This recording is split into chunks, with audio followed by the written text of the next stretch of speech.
Praise the lord. క్రీస్తునందు ప్రియ దేవుని బిడ్డలారా, మరి యొక్క ప్రత్యేక సమయంలో పరిశుద్ధ గ్రంథము చదువుకొని ఈ దిన అంశమును మనము ధ్యానం చేద్దాము. యోహాను సువార్త 16వ అధ్యాయము 13వ వచనాన్ని చదువుతాను. అయితే ఆయన అనగా సత్యస్వరూపి అయిన ఆత్మ వచ్చినప్పుడు మిమ్మును సర్వ సత్యములోనికి నడిపించును. ఆయన తనంతట తానే ఏమీ బోధింపక వేటిని వినునో వాటిని బోధించి సంభవింపబోవు సంగతులను మీకు తెలియజేయును. అలాగే ప్రియులారా, మరి మత్తయి సువార్త 24వ అధ్యాయము 24వ వచనాన్ని కూడా చదువుకుందాం. మత్తయి సువార్త 24వ అధ్యాయము 24వ వచనాన్ని కూడా చదువుకుందాం. అబద్ధపు క్రీస్తులను అబద్ధపు ప్రవక్తలను వచ్చి సాధ్యమైతే ఏర్పరచబడిన వారిని సహితము మోసపరుచుటకు గొప్ప సూచక క్రియలను మహత్కార్యములను కనబరుచెదరో. చిన్న ప్రార్థన చేద్దాం. ప్రేమ కలిగిన మా తండ్రి, పరిశుద్ధుడైన దేవా, నీ కొందనాలు స్తోత్రాలు నాయనా. ఇదిగో ప్రభా, లేఖనము నీది, అందులో ఉన్నటువంటి సారాంశము నాయనా నీకు బాగుగా తెలుసును ప్రభా.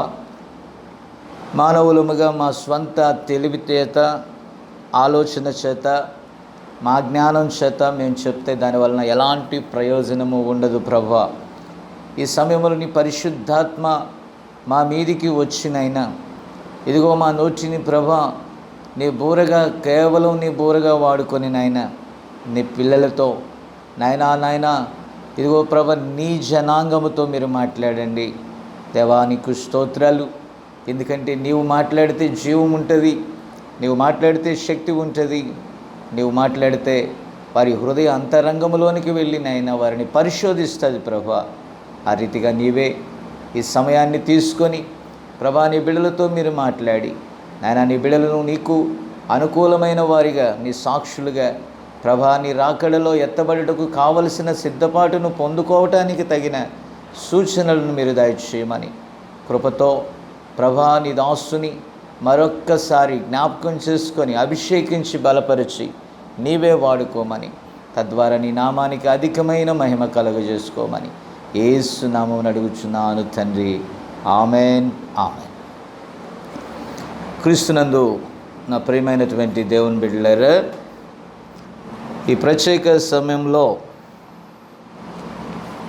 అసలైన ఆత్మ అనగా పరిశుద్ధాత్మ వర్సెస్ అబద్ధపు ఆత్మ అనగా అంత్యక్రీస్తు ఆత్మను గూర్చినటువంటి విశేషతలను ఈ దినము మనము మరి ధ్యానం చేయాలని ఆశపడుతూ ఉన్నాను. కాబట్టి ప్రియమైనటువంటి దేవుని బిడ్డలారా, ఇక్కడ చూసినట్లయితే సత్యస్వరూపి అయినటువంటి ఆత్మ పరిశుద్ధాత్మ అని, ఆ పరిశుద్ధాత్మ ఎవరి మీదైతే ఉంటుందో వారు తమంతట తామే ఏదియూ బోధింపక వేటిని వినునో వాటిని బోధించి సంభవింపబోవు సంగతులను అంటే భవిష్యత్ కార్యకలాపాలను ఏ రీతిగా నిర్వర్తించాలో ముందుగానే తెలియచేసేదిగా మనం ఇక్కడ చూస్తూ ఉన్నామో. ఈ సందర్భంలో నిజమైనటువంటి సత్యస్వరూపి అయినటువంటి ఆత్మకునో అబద్ధపు ఆత్మకునో అంటే పరిశుద్ధాత్మ ద్వారా నడిపించబడు వారికిని అబద్ధపు అభిషేకము ద్వారా నడిపించు వారికిని మధ్య ఉన్నటువంటి ఆ వ్యత్యాసములను మనము చూడాలని, తద్వారా సత్యమును గ్రహించాలని నేను ప్రభువు పేరిట మరి మనవి చేస్తూ ఉన్నాను. కాబట్టి ఇక్కడ మనం చూసినట్లయితే మత్తయి సువార్త 24వ అధ్యాయం 24వ వచనంలో మనం చదువుకున్నామో, అబద్ధపు క్రీస్తులను అబద్ధపు ప్రవక్తలను వచ్చెదరు అనేటటువంటి మాట మనం చూసినట్లయితే ఇక్కడ క్రీస్తు అనగా ఒక్కడే, ఆయన అభిషిక్తుడు. ఇక్కడ మనం చూస్తే క్రీస్తు కాడు, క్రీస్తులు అనగా అభిషేకింపబడిన వారు. కాబట్టి ఇక్కడ మనము గమనించినట్లయితే ఇందును బట్టి అభిషేకించబడినామని చెప్పేటటువంటి అనేకులు వచ్చి ఈ అంత్యకాలంలో ఉన్నటువంటి అభిషిక్తులు మరి వచ్చి సాధ్యమైతే ఏర్పరచబడిన వారిని సహితము మోసగిస్తారు అని మనం ఇక్కడ చూస్తూ ఉన్నాం. అయితే వధువు ఎన్నడూ మోసపోదు. ఎందుకంటే వధువు వాక్యమై ఉన్నది. దేవునికి స్తోత్రం కలుగునుగాక. కాబట్టి ఈ వాక్యమై ఉన్నటువంటి వధువు ఎన్నడూ కూడా మోసపోదని మనము గమనించాలి. దేవునికి స్తోత్రం కలుగునుగాక. కాబట్టి ప్రియమైనటువంటి దేవుని బిడ్డలారా, అయితే కొందరిని అది మోసగిస్తుంది అని మనం చూస్తూ ఉన్నాం. కాబట్టి అబద్ధపు క్రీస్తులను అబద్ధపు ప్రవక్తలను వచ్చి మీరు గమనించాలి. వారు చేసే పనులను మనం చూస్తే గొప్ప సూచక క్రియలు వారు చేస్తారంట, మహత్కార్యములను కనుపరుస్తారని అక్కడ మనం చూస్తూ ఉన్నాం. కాబట్టి మనం గమనిస్తే నేటి విశ్వాసులు అనబడిన వారు సహితం జాగ్రత్తగా వినండి. ఇక్కడ వాక్యము వినుట కంటే చూడండి, పైపైన జరిగేటటువంటి అద్భుతాలు సూచక క్రియలను ఎక్కువగా మరి చూడాలని, దాని ద్వారా ఆకర్షించబడటానికి తాపత్రయపడుచు ఉన్నారు. ఇక్కడే అపవాది పడగొడుతున్నాడు. ఇప్పుడు అసలైన ప్రవచనం ఏంటంటే దేవుని యొక్క యథార్థమైనటువంటి లేకపోతే ప్రవచన వాక్యమైనటువంటి లోగోస్, అది శ్రేష్టమైనటువంటి దేవుని నోటి నుండి వచ్చినటువంటి సర్వసత్యము. దేవునికి స్తోత్రం కలుగునుగాక. కాబట్టి ప్రియమైనటువంటి దేవుని బిడ్డలారా, ఇక్కడ చూడండి, అపవాది ఈ బలహీనతను మరి మనుషులలో కనుగొని వాడు చేసే కార్యాలు అంతా ఇంత కాదండి. నాకు చాలా ఆశ్చర్యం కలుగుతూ ఉంటుంది. వాక్యం అంటే ఆసక్తి చూపని వారు మరి ఈ పాటలు లేకపోతే వర్షిప్స్ పేరిట, వర్షిప్ చేయొద్దని కాదు, ఆయన ఆరాధించువారు ఆత్మతోనూ అలాగే పరిశుద్ధాత్మతోనూ సత్యముతోనంటే వాక్యముతోనూ ఆరాధించాలి. అంటే వాక్యానుసారమైన ఆరాధన దేవునికి ఇష్టమైనటువంటి ఆరాధన. అయితే ఈ సత్యమునకు విరోధంగా అల్లరితో కూడినటువంటి ఆటపాటల ద్వారా, పెద్ద పెద్ద రణ గొణ ధ్వనుల ద్వారా, ఆ డిజిటల్ లైట్స్ యొక్క ఫోకస్లో ఏదేదో చేయుట ఈరోజు ప్రజల కంటిని కట్టిపడేసేటటువంటి మరి ఆనాటి గారడి సీమోను వలె ఇలాంటి వారు అనేకులు ప్రజలను వారి వారి భౌతిక ఆకర్షణల ద్వారా కట్టిపడేయటానికి వారు చూస్తూ ఉన్నారు. కాబట్టి ప్రియులారా, మీరు దయచేసి గమనించండి. నేడు ఇలాంటి విషయాలను మనము కోకొల్లలుగా చూడవచ్చు. ఇంకా చూడండి, ప్రజలను ఆకర్షించేటటువంటి పనే అపవాది చేస్తుంది, కానీ దేవుని రాజ్యానికి వారిని మళ్లించటానికి ఉపయోగపడేటటువంటి విషయాలను అపవాది ఎన్నడూ చేయడండి. వాని పని ఏంటంటే దేవుని రాజ్యానికి వెళ్లకుండా అడ్డుకోవటమే. కాబట్టి సత్యమును గ్రహించిన వారు అపవాది తంత్రాలను పట్టుకొని దాన్ని గుర్తించి అపవాదికి వాని క్రియలకు లోబడకుండా దాని నుండి వేరే రక్షణ పొందుకుంటారు. దేవునికి స్తోత్రం కలుగునుగాక. సర్వసత్యమును వారు గ్రహిస్తారు. కాబట్టి నేటి దినాల్లో మనం చూడండి, పెద్ద పెద్ద మందిరాలు, మరికొందరైతే స్టేడియాలే కట్టేద్దాం అంటున్నారు. వీటన్నిటి ద్వారా ఏం సాధించారో మనకైతే అర్థం కాదు. కాబట్టి వీటిని కట్టాలంటే ఏం చేయాలి? ఆనాడు ఆ నిమ్రోదు బాబేలు గోపురాన్ని కట్టడానికి ప్రజలందరినీ కూడా షినారు మైదానంలో ఏకం చేశాడు. అలాగే ఈనాటి మరి ఆధునిక సేవకులు ప్రజలను ఆకట్టి వారి ద్వారా ఏదేదో గొప్ప గొప్ప కార్యాలు చేయటానికి నానా తంటాలు పడుతున్నారు. చాలా ధన దోపిడీ జరుగుతుంది. ఇవన్నీ కూడా దైవ సంబంధమైనది కాదండి. దేవుడు ఒక ఆత్మను, నశించిపోతున్నటువంటి ఆత్మను వాక్యము యొద్దకు మళ్లించటానికి ఆయన ప్రయత్నిస్తాడు తప్ప దేవుని ఆత్మ ఇలాంటి జనరంజకమైనటువంటి వేరే వేరే కార్యక్రమాల ద్వారా ప్రజలను రాబట్టాలని దేవుని ఆత్మ ఎన్నడూ చూడదు. ఎందుకంటే లోక విషయాలు అన్నీ కూడా అశాశ్వతములని పరిశుద్ధాత్మ హెచ్చరిస్తూ ఉంటుంది. దయచేసి గమనించాలని మరి నేను మనవి చేస్తున్నాను. కాబట్టి నేటి దినాలను మీరు చూడండి, ఇవన్నీ కూడా మన కంటి ముందు తేటగా కనబడతాయి. కాబట్టి దేవుడు ప్రతి ఆత్మ లేక వారి హృదయాలను వాక్యముతో నింపి ఒక దేవునికి ఒక నివాసముగా చేయాలనేదే దేవుని ఆత్మ యొక్క కార్యమై ఉంది. మీరు దేవుని ఆలయమై ఉన్నారనియు దేవుని ఆత్మ మీలో నివసించుచున్నాడనియు మీరు ఎరగరని పౌలు గారు అన్నారు. 1 కొరింథీ 3:16. అంటే అర్థం ఏంటి? మన ప్రభువు మనలోనే నివసించాలని ఆయన కోరుచున్నాడు. ఈ యొక్క హృదయం అనే ఆలయంలో ఆయన నివాసం చేయాలని కోరుచుంటే ప్రజలను భౌతిక ఆలయాల వైపు త్రిప్పుట అనేది ఒక రకమైనటువంటి మోసము. కాబట్టి ఈ అల్లరితో కూడినటువంటి ఆటపాటలు, నాట్యాలు ఇవన్నీ కూడా ప్రభువుని సంతోషపెట్టినట్టుగా నిజంగా ఎంత ఎమోషనల్గా ఉంటారో వాళ్ళు. చూడండి, ఇవన్నీ కూడా ప్రభువుని దుఃఖపెట్టే కార్యాలే కానీ సంతోషపెట్టే కార్యాలు కాదు. గమనించండి, 1 కొరింథీ 14:33 పౌలు గారు తేటగా చెప్తున్నాడు, ప్రభువు అల్లరికి కర్త కాడు. మరి అల్లరంతా ఎవరు తెచ్చారు?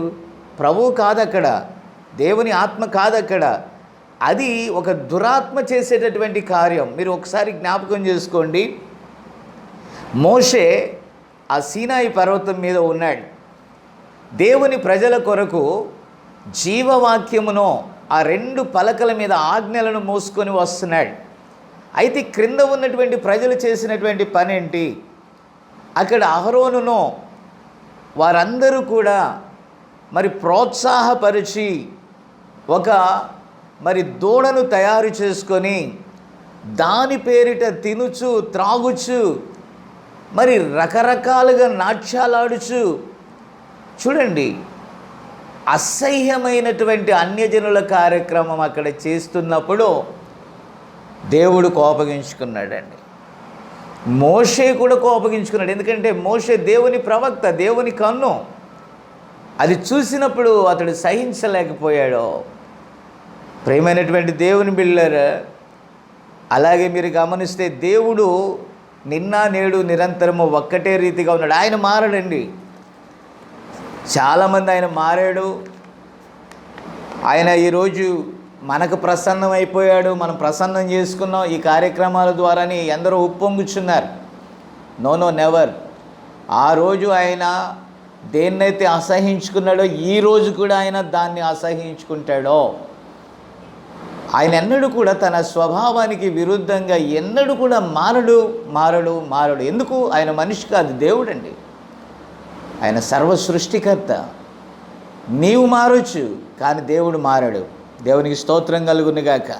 కాబట్టి అంత్య దినముల యందు దేవుని ఆత్మ ఎలా కార్యం చేస్తుందో అదే విధంగా, అంటే ఈ అంత్య దినాల్లో దేవుని ఆత్మ తన పిల్లలను తొందరగా సిద్ధపరుస్తాడు.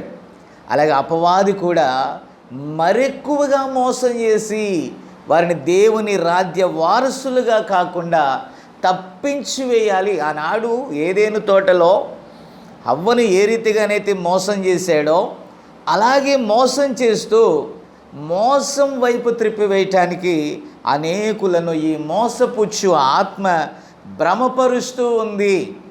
దయచేసి గమనించాలని నేను మనవి చేస్తున్నాను. ఆనాడు లోక సంబంధులుగా ఉన్నటువంటి ఈ ఐగుప్తు శకునగాండ్రు మోషే చేసినటువంటి అద్భుతాలను వారు కూడా అనుకరిస్తూ చేసి సత్యమునకు విరోధముగా వారు లేచి ఉన్నారు. నిర్గమకాండం 7:10-12 ఒకసారి మీరు చదువుకోండి. ఈ వర్తమానం వినటం మాత్రమే కాదు, మీరు చదువుకోండి, అక్కడ తేట తెల్లమవుతుంది. కాబట్టి వీరు ఈ శకునగాండ్రు మోషేని ఎదిరించారు. అయితే మోషేలో ఉన్నది సర్వశక్తి కలిగినటువంటి దేవుని ఆత్మ. దేవుని ఆత్మకు వ్యతిరేకంగా ఏది కూడా నిలవలేదు అనే విషయాన్ని గ్రహించాలని నేను ప్రభు పేరట మనవి చేస్తున్నాను. అనేక అద్భుత కార్యాల ద్వారా, సూచక క్రియల ద్వారా ఇజ్రాయేలీలను ఆ బానిసత్వము నుండి, దాస్యత్వము నుండి మోషే ద్వారా దేవుడు విడిపించి ఉన్నాడు. అనగా మనం ఇక్కడ గమనిస్తే మోషేలో ఉన్నటువంటి దేవుని ఆత్మ ద్వారా జరిగిన అద్భుతాలు ఇజ్రాయేలీలను దాస్యము నుండి విడిపించడానికి ఆ యొక్క అద్భుతాలు తోడ్పడ్డాయి. కానీ అంత్య దినాల యందు ఇలాంటి కార్యాలు దేనికంటే సత్యము నుండి తొలగించేటటువంటి అద్భుతాలు కూడా వీరు చేస్తూ ఉన్నారు. అంటే ఈ ఎన్నేంబ్రేలు ఎలాగైతే చేశారో వారు కూడా నిజ సేవకులను అనుకరించి అలాగే చేసినట్టుగా నిజ సేవకులు ఈ సూచక క్రియలు, అద్భుతాల ద్వారా దేవుని రాజ్య వారసులుగా వారిని చేస్తున్నారు. వారి కట్లు, వారి బంధకాలు తెంపివేస్తున్నారు. అయితే ఈ అబద్ధికులు ఏం చేస్తున్నారంటే సత్యములో నుండి లోకంలోకి లాగేస్తున్నారు. ఈ రెంటికి కూడా చాలా భేదము ఉంది. కాబట్టి మీరు దయచేసి గమనించినట్లయితే ఇదంతా కూడా వాక్య పరీక్ష ద్వారా మాత్రమే అసలైన ఆత్మకు, అబద్ధపు ఆత్మకు మరి ఈ భేదాలను మనము కనుగొనగలుగుతాం. దేవునికి స్తోత్రం కలుగునుగాక. కాబట్టి ఇక్కడ కొన్ని విషయాలు నేను మీ ముందు ఉంచాలని ఆశపడుతున్నాను. పరిశుద్ధాత్మకు మరియు అబద్ధపు ఆత్మకు ఉన్నటువంటి ఆ వ్యత్యాసాన్ని కనుగొనటానికి నిజ ప్రవక్తలు, అబద్ధ ప్రవక్తల మధ్య జరిగిన ఆ విషయాలు మీరు చూసినప్పుడు ఈ రెండు ఆత్మల మధ్య మరి ఎలాంటి పరిస్థితులు ఉంటాయో మీకు తేటగా అర్థమవుతుందని నేను ఆశిస్తూ ఉన్నాను. చూడండి ప్రియులరా, యెహోషువ గ్రంథము 13వ అధ్యాయం 22వ వచనము, అలాగే యూదా పత్రిక 1:11, అలాగే ప్రకటన 2:14 అవి మీరు చూడండి. ఇక్కడ మోషే నిజమైన ప్రవక్త. ఇక్కడ మోషేకి వ్యతిరేకంగా లేచినటువంటి బిలాము అనేటటువంటి వాడు, అనగా దేవుని ప్రజలకు వ్యతిరేకంగా లేచినటువంటి ఈ బిలాము అనేటటువంటి వాడు అక్కడ బాలాకు రాజు ఇచ్చేటటువంటి ఆ సోదే సొమ్ముకు అమ్ముడైపోయినటువంటి వానిగా మనం చూస్తూ ఉన్నాము. ప్రియమైనటువంటి దేవుని బిడ్డలారా, సంఖ్యాకాండం 22వ అధ్యాయం 5-6 వచనాలు మీరు చూడండి. బిలాము దేవుని ప్రజలకు విరోధంగా బయలుదేరినట్లుగా మనం చూడగలం. చూడండి, ఇక్కడ బిలాము తిన్నని మార్గమును మరి విడిచిపెట్టేశాడు. క్లారిటీగా చెప్పాడు. ఏమని చెప్పాడు దేవుడు? ఆ జనము నా జనాంగము, వారు నా ప్రజలు, అంటే దేవుని ప్రజలు. కాబట్టి దేవుని ప్రజలకు వ్యతిరేకంగా ఎవరు వెళ్ళకూడదు. దేవుని ప్రజలకు వ్యతిరేకంగా వెళ్ళటం అంటే ఎవరికి వ్యతిరేకంగా వెళ్ళినట్టు? సరాసరి దేవునికి వ్యతిరేకంగా వెళ్ళినట్టు. మరి ఈ ప్రవక్త కళ్ళు అంతగా ఎందుకు మూసుకుపోయాయి అంటే ధనాపేక్ష. ఈ బాలాకు ఇచ్చేటటువంటి ధనము, గౌరవము కొరకు తిన్నని మార్గాన్ని చెరిపివేయట మనం చూస్తూ ఉన్నామండి. చూసారా? కాబట్టి నేటి దినాల్లో కూడా నిజమైనటువంటి సేవకులను వారు తృణీకరిస్తూ ఉన్నారు. ఎందుకంటే అనేకమైనటువంటి అబద్ధ బోధకుల మధ్య నిజ బోధకులు సత్యమును ప్రకటిస్తున్నారు. అది ఒక వింతగా అనిపిస్తుంది వాళ్ళకి. ఎందుకంటే అందరూ అబద్ధం చెప్పేటప్పుడు ఒక అబద్ధికుల మధ్య ఒక యథార్థవంతుడు నిలిచినప్పుడు ఈ అబద్ధికులకు ఆ యథార్థవంతుడు ఎలా ఉంటాడంటే కంటి మీద కునుకు రానివ్వడండి. గమనించండి. ఎందుకంటే వారితో పాటు కలిసి నడవలేదనేటటువంటి కోపం వారికి ఉంటుంది. సత్యవంతుడు ఎప్పుడు కూడా అబద్ధికులతో కూడా నడవలేడు. గమనించుదుముగాక. కాబట్టి ఈ నిజ విశ్వాసులు, నిజ సేవకులు ఈ అబద్ధికులకు పుండు మీద కారం చల్లుచున్న వారి వలె ఉంటారు. ఎందుకంటే వారి దోపిడీ, వారి అన్యాయానికి వీరు ఎదురు నిలుస్తారు. యథార్థవంతులు వారు లోబడరు. వారు లోబడకపోతే ఈ సత్యవంతులను బట్టి వీరు వశపరుచుకున్నటువంటి వారు ఎక్కడ జారిపోతారో అనేటటువంటి భయమే వారిని ఉన్మాదులుగా తయారు చేస్తుంది. ఉన్మాదులంటే కయ్యూను సంతానం. ఈ కయ్యూను హేబేలుని ఎలాగైతే చంపాడో అలాగున ఈ దుర్నీతి, దుష్టుని నీతి యథార్థవంతుల మీద పడి వారికి హాని చేయాలని అనాది నుండి చేసేటటువంటి కార్యమే. కాబట్టి ఈ బిలాము అనువాడు బాలాకు రాజుకు అమ్ముడు పోయాడండి. దేవుని ప్రజలు వారు, నిజ సంఘం అది. ఈ దేవుని ప్రజలపైనే వారికి తెలుసు వారు ఆత్మతోనూ సత్యంతోనూ ఆరాధిస్తున్నారని. అలాంటి నిజ సంఘము పైననే విరోధంగా వారు లేస్తారండి. చూడండి, నేడు కేవలం విశ్వాసం మీద జీవిస్తూ కరువైన, ఖడ్గమైన, ఉపద్రవమైన మరి ఏదైనా ఎలాంటి శ్రమనైనా తట్టుకుంటూ తమ నీతిని కాపాడుకొనుచు ప్రియమైనటువంటి దేవుని బిడ్డలారా ఎంతో యథార్థంగా, దీనంగా వారు జీవిస్తున్నారు. అయితే ఈ జీతగాళ్ళుగా మారినటువంటి డినామినేషన్ సంఘ శాఖల వారు ఎవరి దగ్గరైతే జీతాలు పుచ్చుకుంటున్నారో ఆ మార్గాన్నే బోధిస్తున్నారండి. కాబట్టి నేను అందరూ అని నేను విమర్శించట్లేదు. యథార్థవంతులు ఉన్నారు, వారు వారి వారి స్థలాల్లో నమ్మకంగా పనిచేసేవారు కూడా ఉన్నారండి. అటు వారిని నేను నిందించట్లేదు. నిందించడానికి నేను కాదు, అక్కడ దేవుని ఆత్మ లేఖనం ద్వారా చెప్తుంది. ఇది వ్యక్తిగత దూషణలు కాదు. ఎందుకంటే లోకంలో అలాంటి స్థితిగతులు ఉన్నాయి, గమనించాలి. యథార్థవంతుడైనటువంటి విశ్వాసి ఏది సరైనదో ఏది సరికాదో స్పష్టంగా తెలుసుకోవలసిన దినాలలో మనం ఉంటున్నాము అనేటటువంటి విషయాన్ని గ్రహించాలని నేను ప్రభు పేరిట మనవి చేస్తూ ఉన్నాను. కాబట్టి ఈ అబద్ధికులు నిజమైనటువంటి తిన్నని మార్గాన్ని, క్రీస్తు యేసు అడుగుజాడలలో నడుస్తున్నటువంటి స్థానాన్ని తప్పించి వంకర త్రోవలకు వారు తిప్పేస్తూ ఉంటారండి. ఇట్టి పనులు చేయవారికి తీర్పు తప్పదు. వీరికి ఇంకెవరు తీర్పు తీర్చినా సరైన తీర్పు తీర్చలేరు. వీరు ఆ యొక్క దహించు అగ్ని అయినటువంటి జీవము గల దేవుని చేతిలోనే వారు పడతారు. యథార్థవంతుడైనటువంటి సేవకుడు, నీతిపరుడైనటువంటి విశ్వాసి వారు చేసే క్రియ వీరు చేయరండి. వీరు తమ భారములన్నీ దేవునికి అప్పగిస్తారు, దేవుని చేతికే ఇచ్చేస్తారు తీర్పు. కాబట్టి తీర్పు తీర్చువాడు దేవుడే అని వారు ప్రగాఢంగా నమ్ముతారు. ఆ నీతిగల బిడలో వారి కలిగిన హింస, బాధ అన్నీ కూడా ప్రభు చేతికి అప్పగిస్తారు. దేవునికి స్తోత్రం కలుగునుగాక.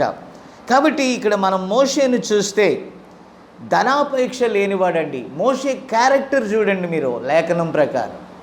హెబ్రీయులకు రాసిన పత్రిక 11వ అధ్యాయం 24 నుండి 26 వచనాలు మనం చూస్తే, ఐగుప్తు ధనము కంటే క్రీస్తు విషయమైన నింద అవమానముగా, చూడండి, ఆ అవమానకరమైనటువంటి కార్యము, అవమానకరముగా ఉన్నటువంటి ప్రజలను మరి తన ప్రజలుగా స్వీకరించి తిరిగి వారి మధ్యకు వెళ్ళిపోవటం ఎంతో అవమానం సొసైటీలో అతనికి. ఎందుకంటే రాజు కావలసిన వాడు, ఆ దేశాన్ని ఏలవలసిన వాడు, గొప్ప ధనధాన్యాలతో తొలతూగవలసిన వాడు ఈ ఐగుప్తు ధనాన్ని ప్రేమించలా, గొప్పతనాన్ని ప్రేమించలా. ఈ ఐగుప్తు ధనము కంటే క్రీస్తు విషయమైనటువంటి నింద గొప్ప భాగ్యం అని ఎంచుకున్నాడు. దేవునికి స్తోత్రం కలుగునుగాక. కాబట్టి నా ప్రియమైనటువంటి దేవుని బిడ్డలారా, దయచేసి గమనించాలని నేను ప్రభు పేరిట మనవి చేస్తున్నాను. దేవుని ప్రజలతో పొందేటటువంటి ఆ నింద మేలుగా భావించాడు. గమనిస్తే మోషే బోధ యథార్థమైనది, నిస్వార్థమైనది. అతడు దేవుడు చెప్పినట్లుగా దేవుని ఆత్మ ద్వారా నడిపించబడినటువంటి వ్యక్తి. ఈ లోకంలో ఏది తనకంటూ ఆశించుకోలేదో, దేవుడు చూపించు మార్గమును యథార్థంగా నడిచినవాడు. దేవుడు సాక్ష్యం ఇచ్చాడు, మోషే నా ఇల్లంతటిలో నమ్మకమైన వాడు. దేవునికి స్తోత్రం కలుగును గాక. కాబట్టి ప్రియమైనటువంటి దేవుని బిడ్డలారా, ఇక్కడ గమనించినట్లయితే అతడు దేవుని మార్గమును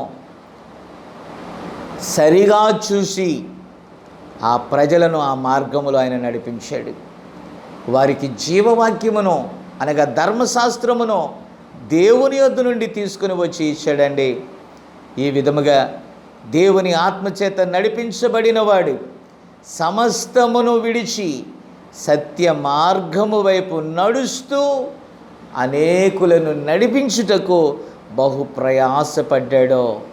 అయితే కొందరు అబద్ధ ప్రవక్తలు, అబద్ధపు బోధకులు తప్పుడు మార్గమును పరిగెత్తుచు మోషేను నిందిస్తూ, దూషిస్తూ, అతడు ఏమైపోయాడని ఎగతాళి చేస్తూ ఆనాటి ప్రజలను తికమక పరిస్థితుల్లోనికి సత్య మార్గంలో నుండి మళ్లించటానికి వారు విశ్వ ప్రయత్నం చేశారు. అయితే దేవుడు యథార్థమైనటువంటి సేవకుల పక్షమున ఉన్నాడు. మోషే దేవుని యొక్క ప్రవక్త, మోషేలో ఉన్నది దేవుని ఆత్మ. అందుకే మోషే ద్వారా దేవుడు గొప్ప కార్యాలు చేసి ఆ జనాంగాన్ని దాస్యత్వంలో నుండి విడిపించాడు. ప్రియమైనటువంటి దేవుని బిడ్డలారా, ఇక్కడ బిలాము చూస్తే అక్కడ దేవుని ప్రజలకు వ్యతిరేకంగా లేచాడు. ఎంతో ఘోరమైనటువంటి పరిస్థితి అతడికి తెలుసు. అతడు చెప్పిన ప్రవచనాలన్నీ కూడా నెరవేరాయి.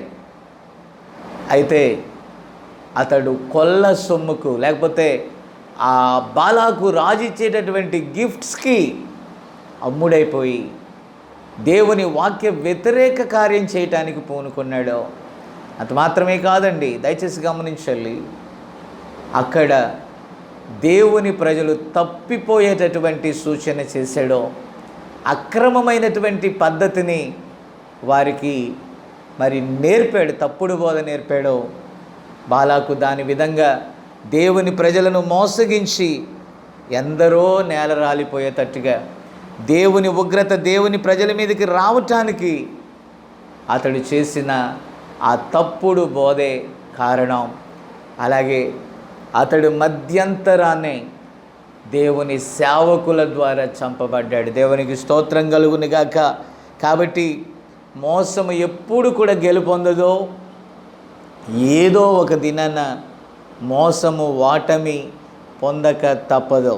దేవునికి స్తోత్రం కలుగును గాక. కాబట్టి దేవుని ఆత్మకి, ఈ అబద్ధపు ఆత్మకు కొన్ని సూచనలు మనం గమనించినట్లయితే చూడండి, యోహాను సువార్త 14:26 చూద్దాం.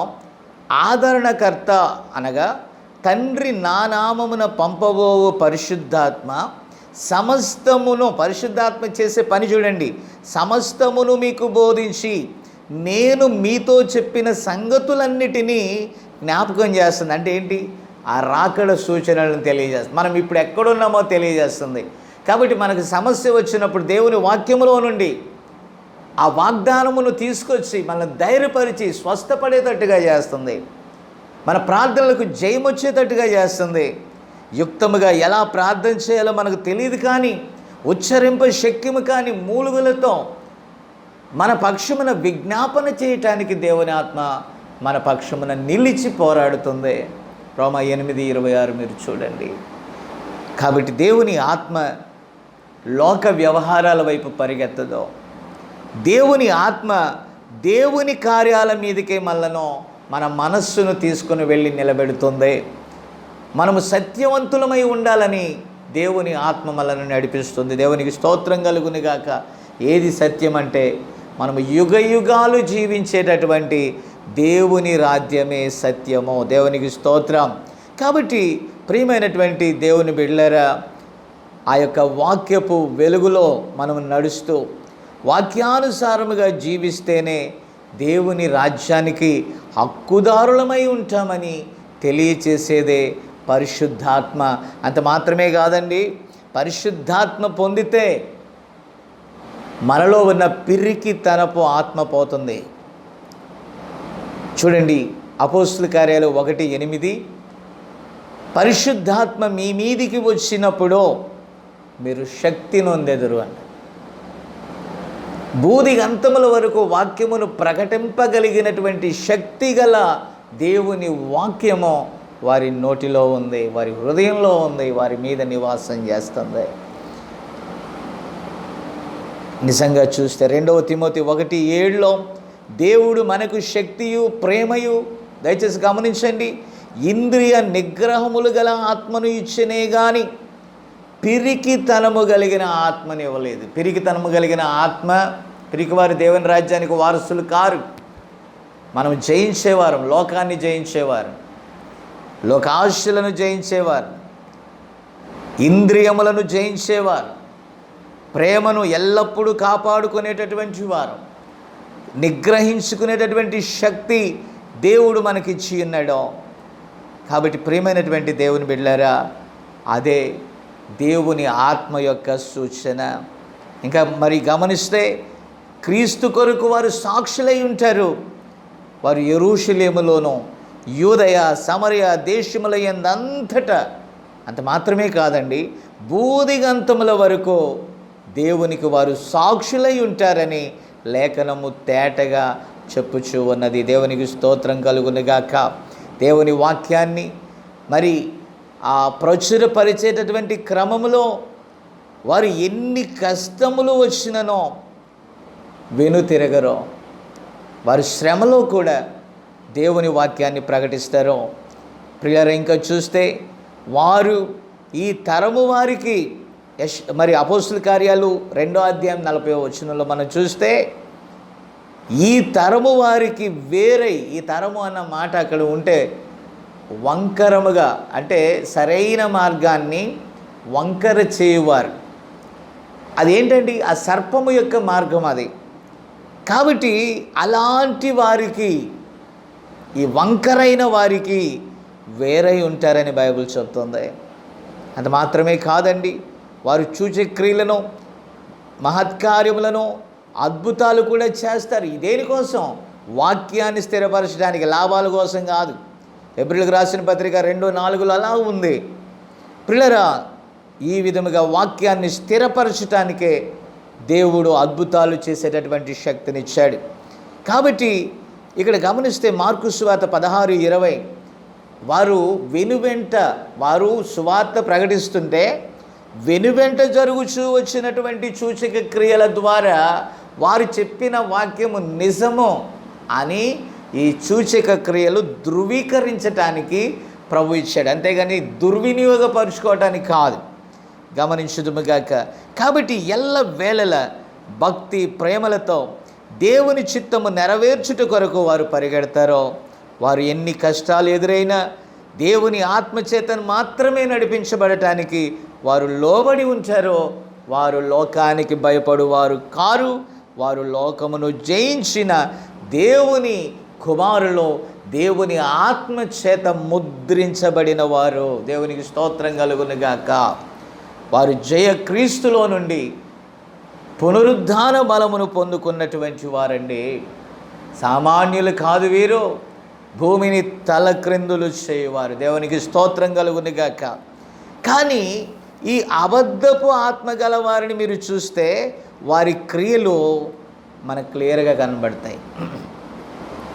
అపోస్తుల కార్యములు 2వ అధ్యాయం, అక్కడ పెంతెకోస్తు దినమున తొలకరి వర్షం కురిసింది. అంటే పరిశుద్ధాత్మ వర్షము అక్కడ కృమ్మరించబడింది. అది సంఘానికి ఆరంభం. దేవుని పరిచర్య జరగటానికి దేవుడు తన ఆత్మనిచ్చి, శక్తినిచ్చి, వారిని బలముతో నింపి సువార్త పనికి వారిని సంసిద్ధపరిచాడు. దేవునికి స్తోత్రం కలుగునుగాక. రాను రాను ఈ పెంతెకోస్తు అనుదాన్ని, పెంతెకోస్తు అంటే శాఖ కాదు, పెంతెకోస్తు అంటే అనుభవం. కానీ దాన్ని వారు ఏం మార్చేశారండి? ఒక పెంతెకోస్తు అనేటటువంటి శాఖగా మార్చేశారు. అక్కడక్కడ జరిగినటువంటి బైబిల్లో ఒక్కొక్క ఉద్యమాన్ని ఒక్కొక్క సంస్థగా మార్చేశారు అంతే. ఒక ఇన్సిడెంట్ని ఆ పేరు పెట్టుకొని దానికి వాడుకుంటున్నారు. బెతెస్దా కోనేట్లో స్వస్థత, బెతెస్దా అని పేరు పెట్టుకొని ఏం చేస్తున్నారు వాళ్ళు? గమనించండి, ఏం చేస్తున్నారు? ఆ స్వస్థత పరిచర్యలని ఆ పేరు తగ్గట్టుగా పెట్టుకుంటున్నారు. కాబట్టి నా ప్రియమైన దేవుని బిడ్డలారా, సంఘము క్రీస్తుది, దేవుని మందిరము దేవునిదే. దానికి మనము అనేక పేర్లను గుప్పించుట మంచిది కాదు. కాబట్టి ఈ పెంతెకోస్తు వారు మనం చూస్తే, నేను ఎవరిని ఏం అనట్లేదు, లేఖనపు వెలుగులో కరెక్ట్గా మనము చూస్తే మనం ఏ విధంగా ఉన్నామో క్లారిటీ మనకు దొరుకుతుంది. నేను చెప్పేది అదే, అంతకంటే వేరే వ్యక్తిగత దూషణ నాకు లేదు. కాబట్టి ప్రియమైనటువంటి దేవుని బిడ్డలారా, మనం కరెక్ట్గా ఉన్నామో లేదో చూసుకునేట మంచిదే కదా. మనకి ఎక్కడ పొరపాటు ఉందో దాన్ని సరిచేసుకోవటానికి లేఖనము అద్దం వల్లే మనకు ఉపయోగపడుతుంది. దేవుని స్తోత్రం కలుగునుగాక. కాబట్టి ఈ పెంతెకోస్తు వారు చాలామంది వారి సంఘాల్లో ఫస్ట్ స్టెప్ ఏంటంటే, ఆ సంఘములోనికి వచ్చినటువంటి వారు ఖచ్చితంగా భాషలు మాట్లాడాలా. భాషలు మాట్లాడకపోతే పరలోక రాజ్యానికి వెళ్ళరు. పరలోక రాజ్యం సంగతి పక్కన పెట్టండి. ఈ పెంతెకోస్తు సంఘంలో వారు కలిసిపోవాలంటే, అంటే వారితో వారి ఆత్మతో ఏకీభవించాలంటే వాళ్ళు ఏం మాట్లాడాలి? భాషలు మాట్లాడుటయే వారికి సూచన. అయితే అదొక్కటేనా పరిశుద్ధాత్మకు సూచన? అదొక్కటేనా? కాదే. కాబట్టి ప్రియమైనటువంటి దేవుని బిడ్డలారా, ఈ కాలపు ప్రవక్త, దేవుని చేత పంపబడినటువంటి ఈ దైవదాసుడు విలియం మరియన్ బ్రెన్హామ్ గారు చెప్పినటువంటి ఒక విషయాన్ని నేను మీ ముందు ఉంచుతున్నాను. ప్రియులారా, ఇక్కడ గమనిస్తే ఆయన చూసినటువంటి ఒక ఇన్సిడెంట్ ఆయన చెప్పాడు. ఒక ప్రాంతంలో మాంత్రికులు తమ విగ్రహాలను పూజిస్తూ శరీరములను కోసుకుంటూ గంతులు వేస్తూ భాషలు మాట్లాడారంట. ప్రియమైనటువంటి దేవుని బిడ్డలారా, నిజంగా చూడండి ఎంత విచిత్రమైనటువంటి పరిస్థితియో. అంతేకాదండి, భాషల్లో వారు వ్రాస్తూ ఉన్నారంట. ఒక దైవదాసుడు బోధిస్తూ ఉండగా నేను విన్నాను, ఈ పెన్సిల్ కూడా వెళ్ళి చూడండి, రాసేటటువంటి కలము వెళ్ళి గాలిలోకి వెళ్ళి రాయటం మొదలుపెట్టిందంట. ఎంత ఆశ్చర్యం ఇది! దాన్ని చూసిన వారు ఖచ్చితంగా మోసపోతారు కదా. కాబట్టి ప్రియమైనటువంటి దేవుని బిడ్డలారా, కాబట్టి భాషలు మాట్లాడినంత మాత్రాన పరిశుద్ధాత్మను పొందుకున్నామనుట సరికాదండి. పరిశుద్ధాత్మ సరైన మార్గంలో నడిపిస్తుంది. పరిశుద్ధాత్మ సర్వసత్యంలోకి నడిపిస్తుంది. మనం వెళ్ళబోయేటటువంటి దేశానికి సరైన మార్గాన్ని, సరైన సూచనను మనకు తెలియజేసి క్రమపరిచి దేవుని రాజ్య వారసులనిగా చేసి క్రీస్తుతో కూడా మనం కూర్చుండే బాధ్యతను సంపాదించుకోవటానికి మనల్ని ప్రోత్సాహపరుస్తుంది. అది పరిశుద్ధాత్మ కార్యం అంటే. గందరగోళం చేయటం, ఎగరటం, దోగటం, ఏదో చేయటం కాదు అది. దానివల్ల దేవుని నామానికి అవమానం. కాబట్టి ప్రియమైనటువంటి దేవుని బిడ్డలారా, అది సరికాదండి. 1 యోహాను 3వ అధ్యాయం 12వ వచనం మనం చూస్తే మనకు బాగా తెలుసు, ఈ కయ్యూను దుష్టుని సంబంధి అని బైబిల్ చెప్తుంది. అయితే ఈ కయ్యూనే మొట్టమొదట ఆరాధన చేయటం మొదలుపెట్టాడు. మీరు గమనించండి, దేవుడు ఎందుకు అతని ఆరాధన అంగీకరించలేదు? ఆ ఆరాధనలో జీవం లేదు,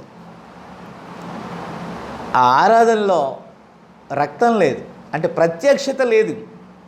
ఈ ప్రత్యక్షత లేనటువంటి ఆరాధనలన్నీ కూడా దేవునికి చెందవండి. ఒక గురి విసిరినటువంటి బాణము గురిని చేరకపోతే అది గురి తప్పి వేరొక చోటకు వెళ్తుంది.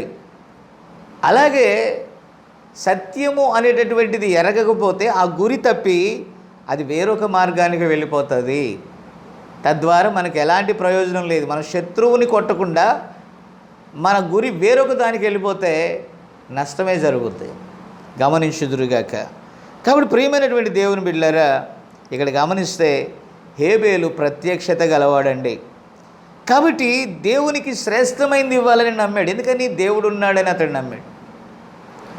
అంత మాత్రమే కాదు, పాపం వల్ల వచ్చినటువంటి జీతం మరణం కాబట్టి పాపమునకు ప్రాయశ్చిత్తము, ప్రైజ్ ద లార్డ్, రక్తమే అనేటటువంటి ప్రత్యక్షత. హల్లెలూయా, హల్లెలూయా, దేవునికి స్తోత్రం. నిజంగా నా హృదయం పరవశం చెందుతుందండి. కాబట్టి ఎలా కనుగొన్నాడు అంటే, అతడు ముందుగానే క్రీస్తు యొక్క రక్త కణాలలో అతడు ఉన్నాడండి. ప్రభువు చిందించబోయేటటువంటి ఆ రక్తం ప్రాయశ్చిత్తం అని అతడు గుర్తించుకున్నాడు. దేవునికి స్తోత్రం కలుగునుగాక. అందుచేత అతని యొక్క అర్పణలో రక్తం ఉంది. దేవునికి స్తోత్రం కలుగునుగాక. అయితే ఈ కయ్యూనులో ఏముంది? క్రూరత్వం ఉంది, రక్తం ఒలికించేది ఉంది. కాబట్టి ఆ క్రూరత్వం ముందు బయటపడలా. చూడటానికి కయ్యూను చాలా మంచివాళ్ళలాగా ఉన్నాడండి, చాలా నెమ్మదస్తుల్లాగా ఉన్నాడండి. చూడండి అతని ఆరాధన ఏం చేశాడు తెలుసా? ఎవరికి హాని చేయకూడదో, రక్తం కార్చకూడదో, పూలు పళ్ళు ఇవి తేవాలి, ఇలాగూ తెచ్చి ఆరాధన చేయాలి అన్నాడు. పిల్లరా గమనించారా? పరిస్థితి ఎలా ఉందండి? ఎంతో నెమ్మదిగా, నమ్రతగా, చూడటానికి ఎంతో విధేయత కలవానిగా అతడు ఉన్నాడు. చూస్తే ఏమనిపిస్తుందో తెలుసా? అక్కడ రక్తం చిందించకుండా, ఎవరికి హింస కలగకుండా ఎంతో నెమ్మదిగా కయ్యూను చేస్తే దేవుడు ఎందుకు అంగీకరించలేదని? అందులో ప్రత్యక్షత లేదు. అది పైకి కనిపించే భక్తి. ఆ తర్వాత అతనిలో ఉన్నటువంటి క్రూరత్వం ఎలా బయటపడుతుందో చూడండి. ముందు నెమ్మదిగానే ఉన్నాడు, హాని చెయ్యని వానిగా ఉన్నాడు, తీయని మాటలు మాట్లాడుతున్నాడు. ఎప్పుడైతే దేవుడు అతని అర్పణ అంగీకరించలేదో అతనిలోని క్రూరత్వం బయటకు వచ్చింది. ఆ క్రూరత్వం ఏం చేసింది? తన స్వంత సోదరుడే, ఒక గర్భంలోంచి వచ్చిన వాడే, తన తోటివాడే, తన తమ్ముడైన హేబేలు మీద పడి ప్రేమతో మాట్లాడినట్టుగా నటించి అతన్ని రప్పించి లోపల అన్యాయం పెంచుకొని అతని మీద పడి చంపి రక్తం ఒలికించాడే. ఒక గొర్రె పిల్లను చంపి దేవునికి అర్పణగా ఇవ్వటం మంచిదా? ఒక వ్యక్తిని చంపటం మంచిదా? దయచేసి గమనించండి. అసలు మానవ హత్య మంచిదా, లేకపోతే శ్రేష్ఠుడైన మానవుణ్ణి చంపటం మంచిదా? ఒక గొర్రె పిల్లను అక్కడ దేవునికి అర్పణగా ఇవ్వటం మంచిదా? దేవునికి స్తోత్రం కలుగునుగాక. దయచేసి ఇలాంటి క్రియలు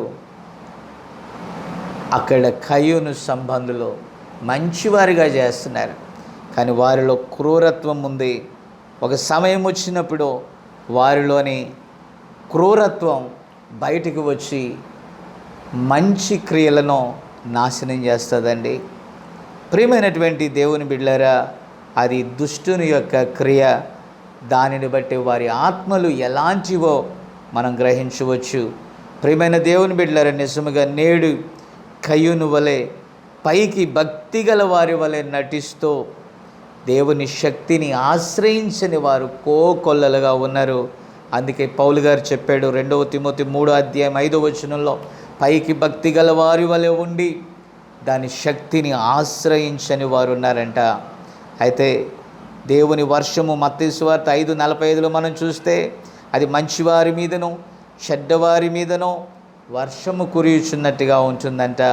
కాబట్టి నా ప్రియమైనటువంటి దేవుని బిడ్డలారా, అలాగే దేవుడు తన్ను అడుగు వారికి పరిశుద్ధాత్మను అనుగ్రహిస్తున్నాడో లూకా సువార్త 11:11 నుండి 13 మీరు చదవండి. దేవుడు చెప్పిన ఉపమానం కూడా మీ ముందు ఉంచుతున్నాను. మత్తయి సువార్త 13:25.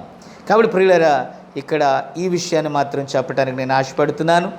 గోధుమ గింజలను చూసారా, ప్రభువు శ్రేష్టమైన విత్తనాలుగా విత్తాడండి. శత్రువు వచ్చి రాత్రివేళ తన యొక్క గురుగులను కూడా దాంట్లో విత్తాడు. దేంట్లో?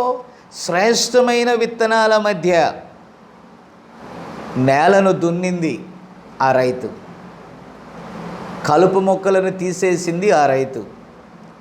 దానికి అదును పదును చూసి అక్కడ తన యొక్క విత్తనాలు శ్రేష్టంగా ఎదగటానికి కావలసినటువంటి సదుపాయం కలిగించుకున్నది ఆ మంచి రైతు. ఆ అదునులో పదునులో తాను వేసిన గోధుమ గింజల మధ్య రాత్రివేళ వాడొచ్చి గురుగులను విత్తేస్తున్నాడండి. ఇప్పుడు అసలైనటువంటి విత్తనముతో అంటే వాక్యంతో కలిసి గురుగులు పెరుగుచున్నాయి.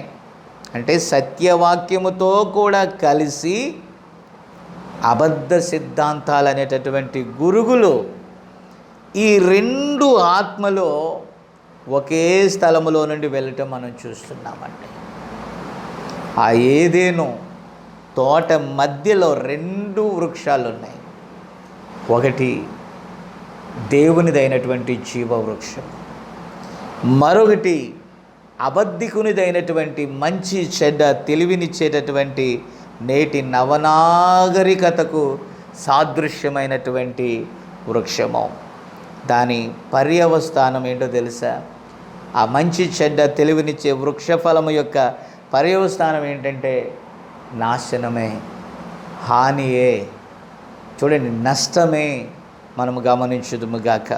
కాబట్టి నా ప్రియమైనటువంటి దేవుని బిడ్డలారా, చూడండి నేడు కూడా అనేక మంది తమ తండ్రి అయిన అపవాది యొక్క క్రియలను జరిగించుచు నీతిమంతుడైన హేబేలును చంపినట్లుగా నిజ సేవకులపైన, వాక్యానుసారంగా నడుచుకొనుచున్నటువంటి నిజ సేవకులపైన, నిజ సంఘ విశ్వాసులపైన వారు విషము చింబుచూ ఉన్నారండి.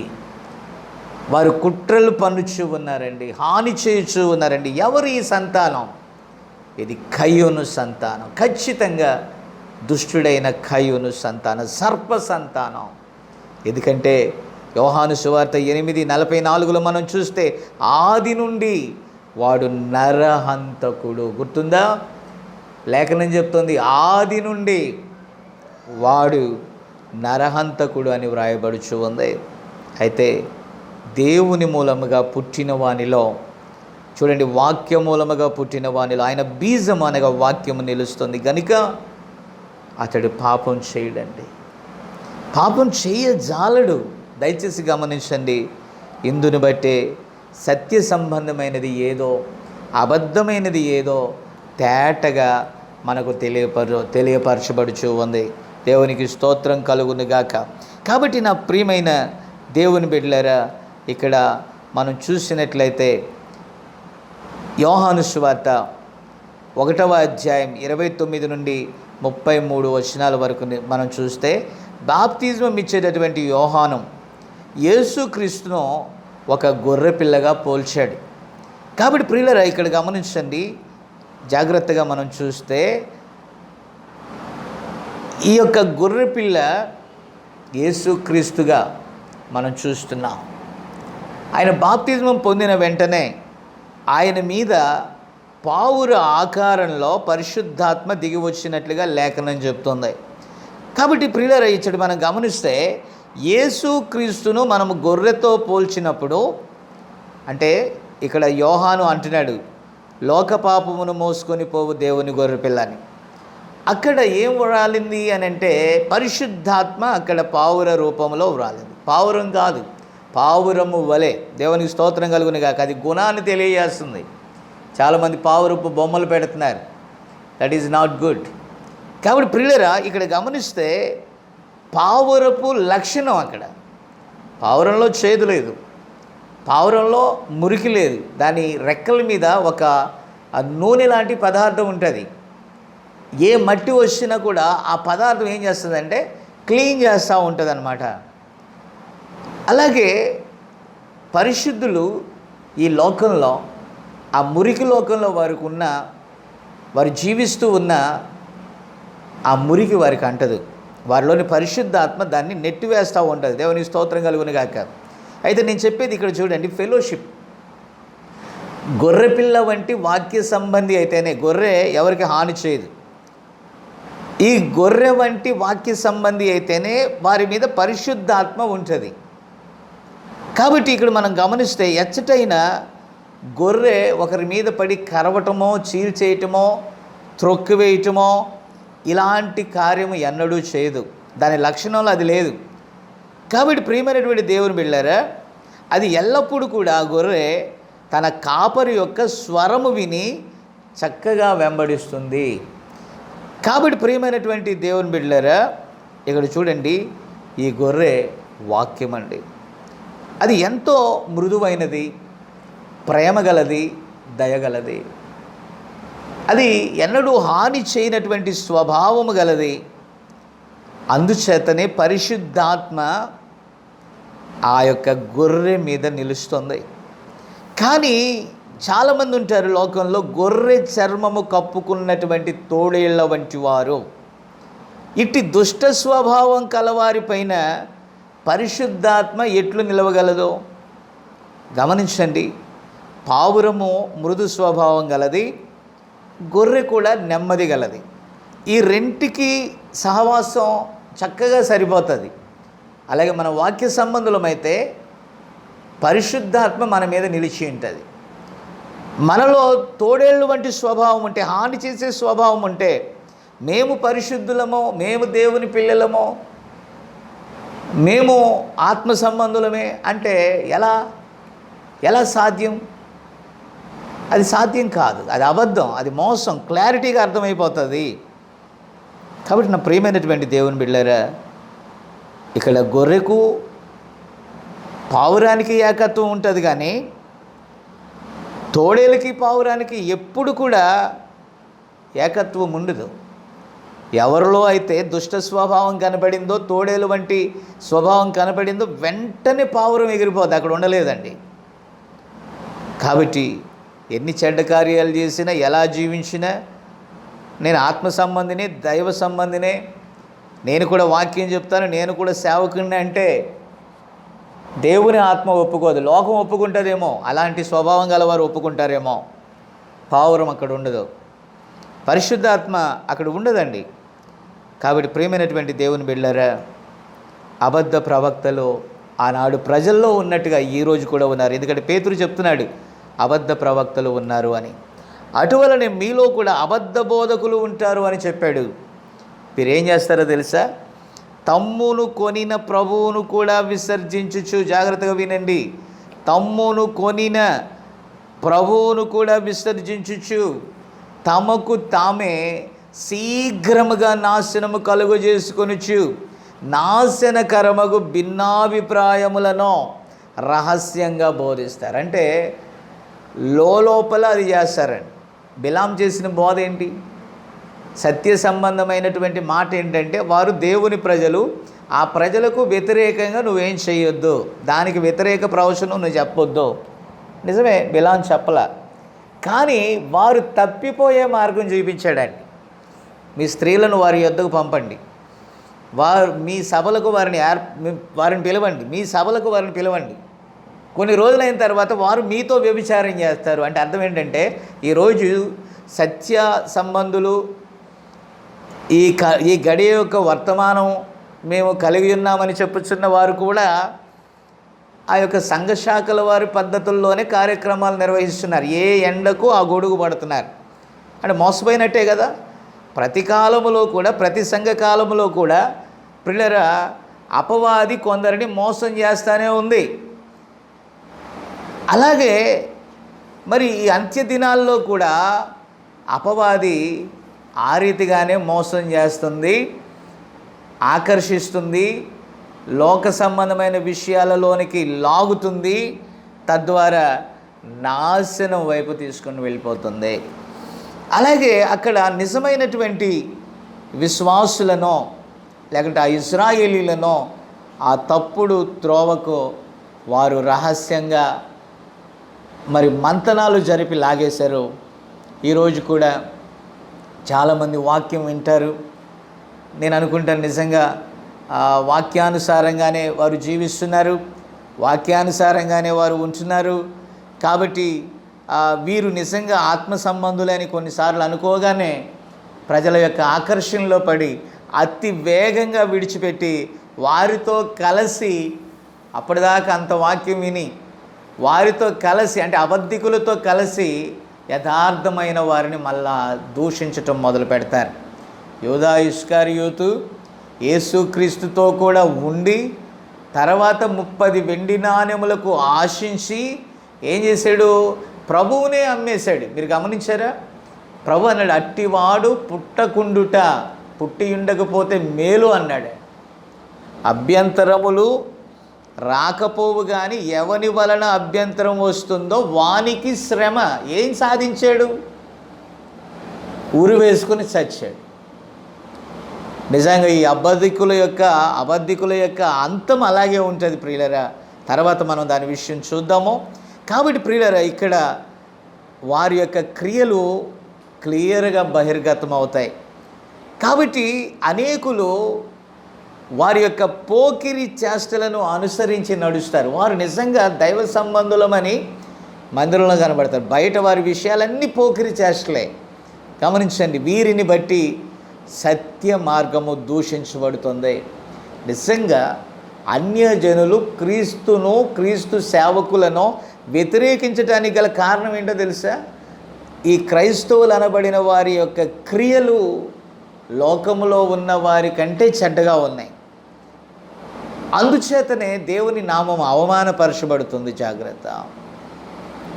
వారు అధిక లోబులై, బైబిల్లో ఇంత వాక్యం ఉంది, అది చెప్పరు. లోక వార్తలంతా చెత్తంతా చెప్తారు. వాళ్ళు కల్పనా కథలు చెప్తారండి. ఎందుకంటే ప్రజలకు ఇష్టమైంది అదైతే అదే చెప్తారు. వారు దురద చెవులు గలవారని ఉంది బైబిల్లో. అనుకూలమైన బోధకులు వారి కోసం ఏర్పాటు చేసుకుంటారని పౌలు గారు రాసి ఉన్నాడు. కాబట్టి మీరు దేనికోసం టోటల్గా ఇదంతా ఎందుకంటే వాళ్ళు కల్పనా కథలు చెప్పడం దేనికంటే ఈ విశ్వాసులు అనబడినటువంటి వారి ద్వారా లాభం సంపాదించుకోవటం. ఈ విశ్వాసులు ఎలాంటి వారు? వారికి కానుకలు ఇచ్చి అనుకూలమైన బోధే చెప్పాలా. వీరి తప్పులు వాళ్ళు చెప్పడానికి వీల్లేదు. అదండి, గ్రుడ్డివానికి త్రోవ చూపితే ఇద్దరు గుంటలో పడతారు. అటు విశ్వాసులు గుంటలో పడతారు, బోధించేవాడు గుడ్డివాడైతే వినేవాడు కూడా గుడ్డివారు అవుతారు. కొద్ది కాలానికి ఇద్దరు కలిసి గుంటలో పడతారు. అది విషయం.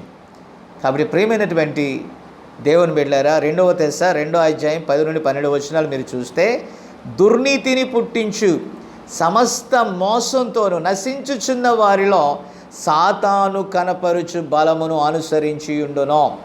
ఇందుచేత సత్యమును నమ్మక దుర్నీతి యందు కోరిక లేక అభిలాష గల వారందరూ శిక్షావిధి పొందుటకై అబద్ధమును నమ్మునట్లో మోసము చేయు శక్తిని దేవుడే పంపుచున్నాడంట. ఎందుకంటే వారు అబద్ధం నమ్మటం కోసం పుట్టారు. సత్యవంతులు ఎప్పుడు కూడా అబద్ధాన్ని నమ్మరు, అబద్ధాన్ని అనుసరించరండి. కాబట్టి ప్రియమైనటువంటి దేవుని బిడ్డలారా, ఎవరు అబద్ధమును నమ్ముతారో దాన్ని బట్టి వారు నశించిపోతారు. కాబట్టి ప్రియమైనటువంటి దేవుని బిడ్డలారా, మరి కొన్ని విషయాలు మీ ముందు ఉంచి నేను ముగించడానికి త్వరపడతాను. చూడండి, 1 రాజుల గ్రంథము 22వ అధ్యాయం 7-8 వచనాల్లో ఉన్నటువంటి ఒక విషయాన్ని మీ ముందు ఉంచి ముగించడానికి నేను ప్రయత్నం చేస్తాను. ఇక్కడ అసలైన ప్రవక్త, అబద్ధ ప్రవక్త మధ్య జరిగినటువంటి విషయాన్ని నేను మీ ముందు ఉంచాలని ఆశపడుతున్నాను. ఇక్కడ గమనిస్తే మికాయా ఉన్నాడు, అతడు యథార్థమైనటువంటి ప్రవక్త. ఇక్కడ సిద్కియా ఉన్నాడో అతడు ఒక అబద్ధికుడండి. కాబట్టి నిజ ప్రవక్తలు అన్ని వేళల్లో ఖచ్చితమైనటువంటి దేవుని యొక్క సత్యమునే వారు చెప్తారు.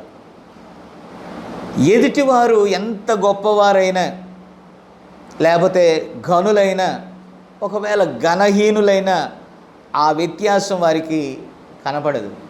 ఎందుచేతనంటే వారు చెప్పేది దేవుని మాట. వారికి దేవుడు ఏదైతే బయలుపరుస్తాడో అది తప్ప వారి స్వంత మాటలు ఏది కూడా చెప్పరో.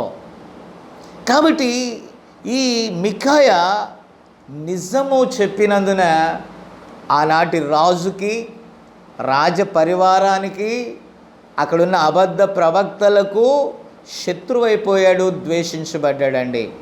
నిజ ప్రవక్త ఎప్పుడు ఒక్కడే ఉంటాడు. అబద్ధ ప్రవక్తలు, అబద్ధికులు, అబద్ధపు అభిషేకములు గలవారు అనేకులు ఉంటారు. యథార్థవంతుడు ఒక్కడే ఉంటాడు. దేవుడు ఒకేసారి రంగం మీద 10 మందిని పెట్టడం, తాను కోరుకున్న ఒక్కడినే ఆయన వాడుకుంటూ ఉంటాడు. దేవునికి స్తోత్రం కలుగునుగాక. కాబట్టి అక్కడ మనం చూసినట్లయితే యెహోషాపాతు కొంచెం యథార్థత కలిగినటువంటి రాజు. అతడు అడుగుతున్నాడు, యెహోవా ప్రవక్తలలో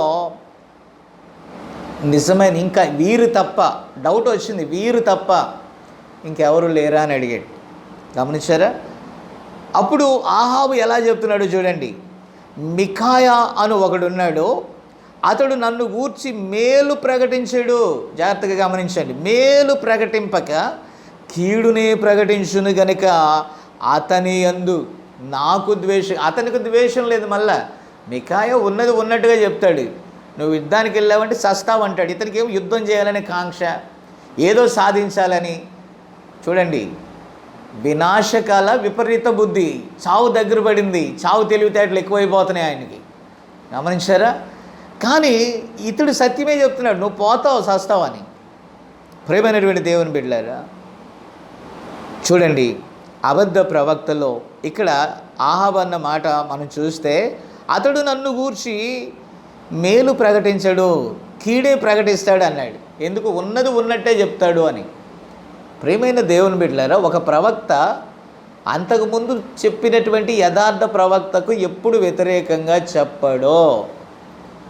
ఏలియా ప్రకటించాడు, ఎలీషా ప్రకటించాడు, అది జరిగే తీరాల, అది జరగకుండా పోదు. ఒక ప్రవక్త చెప్పింది మరొక ప్రవక్త ఎన్నడూ కొట్టివేయడు.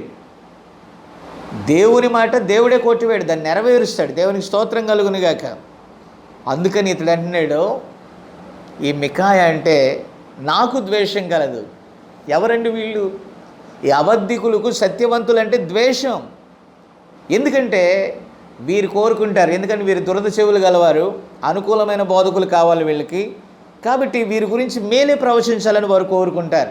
కాబట్టి నా ప్రియమైనటువంటి దేవుని బిడ్డలారా, ఇక్కడ గమనిస్తే అబద్ధ ప్రవక్తలు మేలును గూర్చి మాత్రమే కాదండి, ఏదో ఆ సోదే సొమ్ము కోసం, లేకపోతే వాళ్ళు ఇచ్చేటటువంటి కానుకల కోసం, వాళ్ళు ఇచ్చేటటువంటి ఈవుల కోసం సత్యమును అసత్యముగాను, అసత్యమును సత్యముగాను నిజ ప్రవక్తలు మార్చరు. అయితే ఈ అబద్ధ ప్రవక్తలు మాత్రం డబ్బు కోసం ఆశిస్తారండి. బిలాము బాలాకు రాజు చూపినటువంటి బహుమానాన్ని ఆశించి ఇజ్రాయేలు మరి పాపం చేయటానికి అతడు తప్పుడు త్రోవలనో లేకపోతే తప్పుడు బోధనో వారికి చూపించాడు. ప్రియమైనటువంటి దేవుని బిడ్డలారా, నేటి దినాల్లో కూడా ఆనాటి బిలాము, వలె ధనికుల యొక్క ప్రశంసలను అందుకునేటటువంటి ఆతృత వలన, ప్రజలను సమకూర్చుకోవాలనే ఆతృత వలన వారు కూడా వేగంగా పరుగులు తీస్తున్నారు.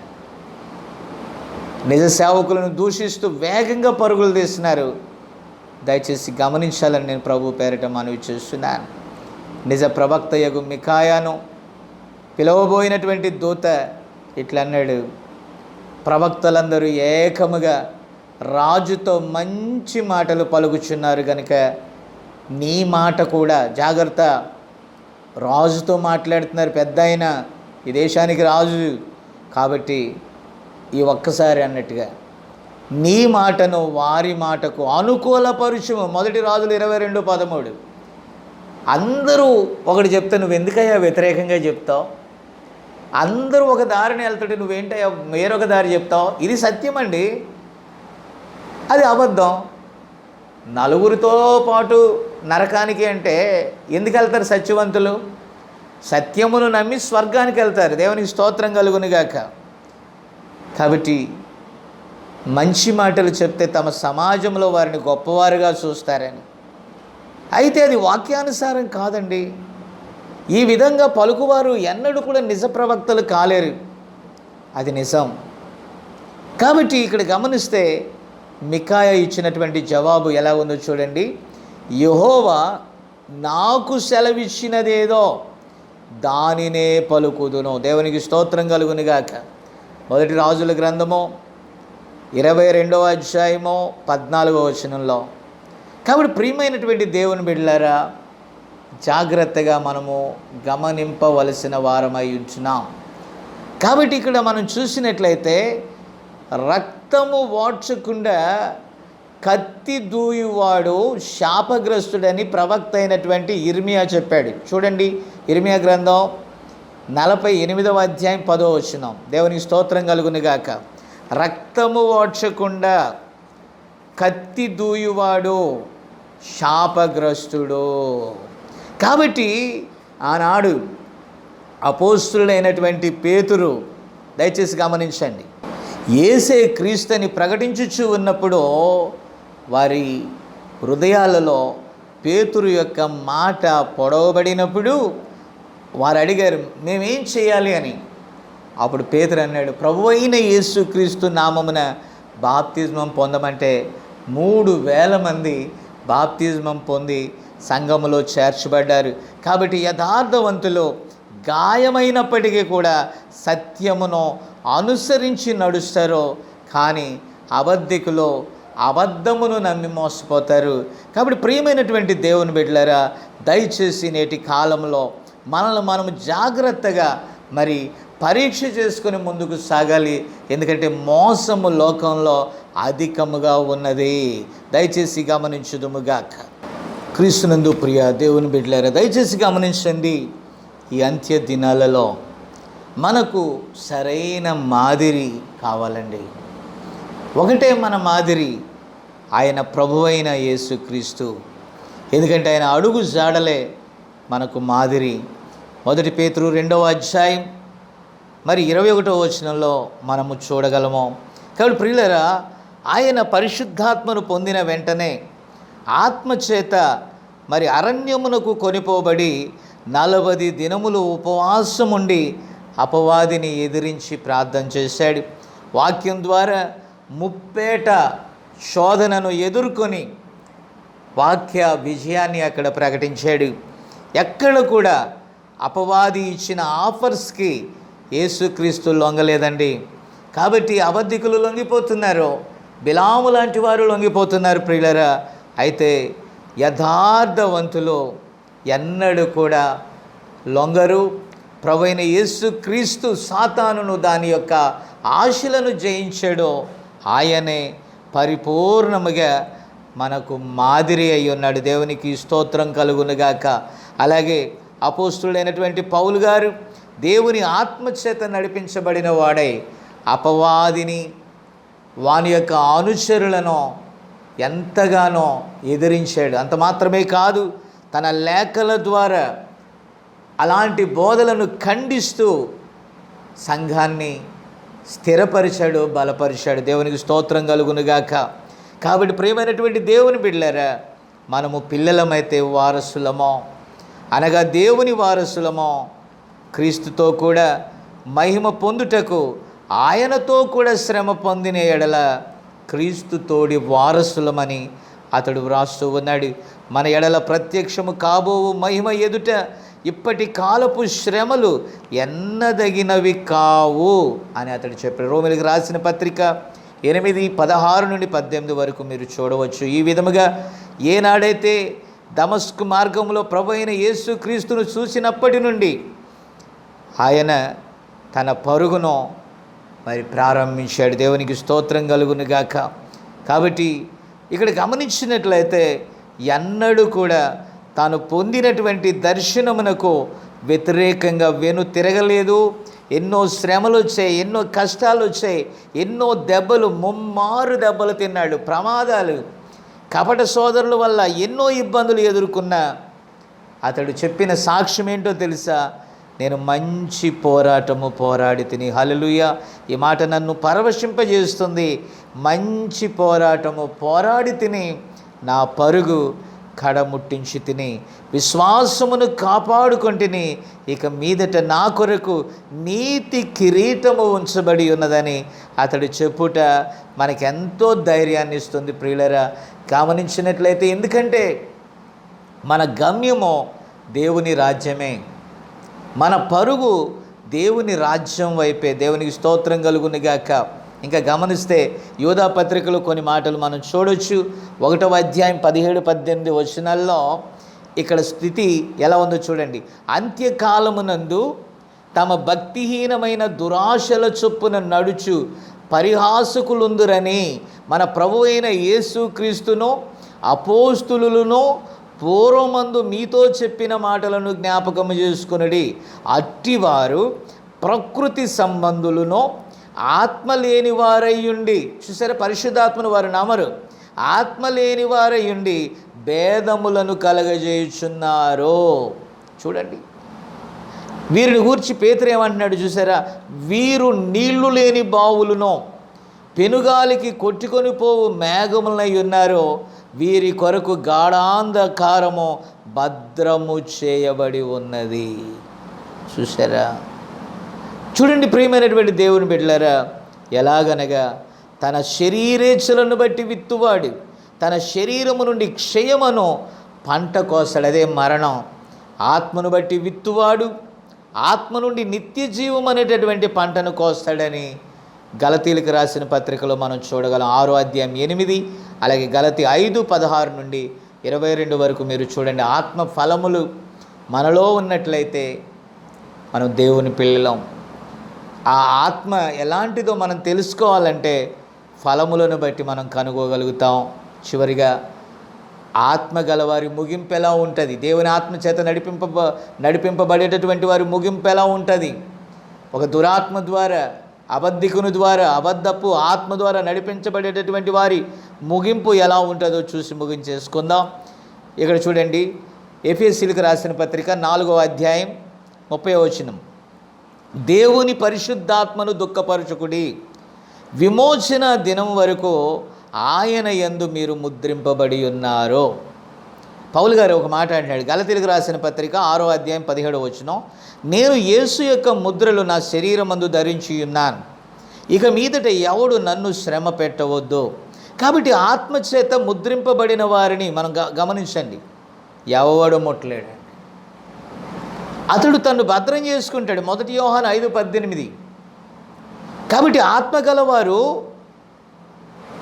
దేవుని వాక్యం చేత నింపబడి పరిశుద్ధాత్మ చేత ముద్రింపబడి తమ ఆత్మలను కాసుకొనిచున్నారు. ఇక దుష్టుడు వారిని ముట్టలేడండి. దేవుని స్తోత్రం కలుగును గాక. కాబట్టి అబ్రహామును గురించి మనం చూస్తే పౌలు గారు ఇలాగ వ్రాసాడు, హెబ్రీ 11:10. ఏలయనగా దేవుడు దేనికి శిల్పియు నిర్మాణకుడై ఉన్నాడో అట్టి పునాదులు గల పట్టణం కొరకు అబ్రహాము ఎదురు చూశాడంట. ఇంకా గమనిస్తే నిలవరమైనటువంటి పట్టణము మనకి ఇక్కడ లేదని పౌలు గారు రాస్తున్నాడు, హెబ్రీ 13:14. నిజముగా మనం గమనిస్తే నిజమైనది ఉంది, అది దేవుని రాజ్యమే. కాబట్టి యెహోవా కొరకు ఎదురు చూసేవారు నూతన బలం పొందుతారు. యెషయా 40:31. వారు పక్షిరాజుల వల్ల రెక్కలు చాపి ఆ ప్రధాన పక్షిరాజు ఎటువైపు వెళ్ళిందో అటువైపు వెళ్ళిపోతారు. అది దేవుని రాజ్యం వైపు. దేవుని స్తోత్రం.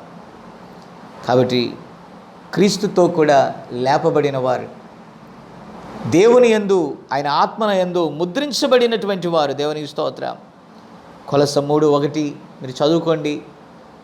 మీరు క్రీస్తుతో కూడా లేపబడిన వారైతే పైనున్న వాటినే వెతకుడు. అక్కడ వెతకాలి, మన చూపు అక్కడ, భూమి మీద కాదు. ఈ అబద్ధికులు చూపు అంతా కూడా పంది వల్ల నేల వైపు చూస్తారు. వాళ్ళు ఏం దొరుకుద్దా డ్రైనేజీలో అని.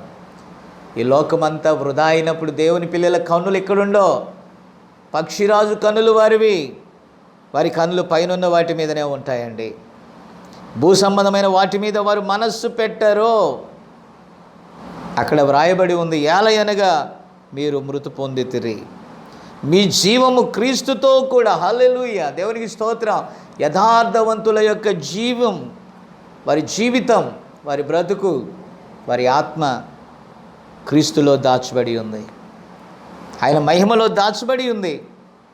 కాబట్టి మనకు జీవమై ఉన్న క్రీస్తు ప్రత్యక్షమైనప్పుడు మీరును ఆయనతో కూడా మహిమయందు ప్రత్యక్షపరచబడుదురని బైబిల్ చెప్తుంది.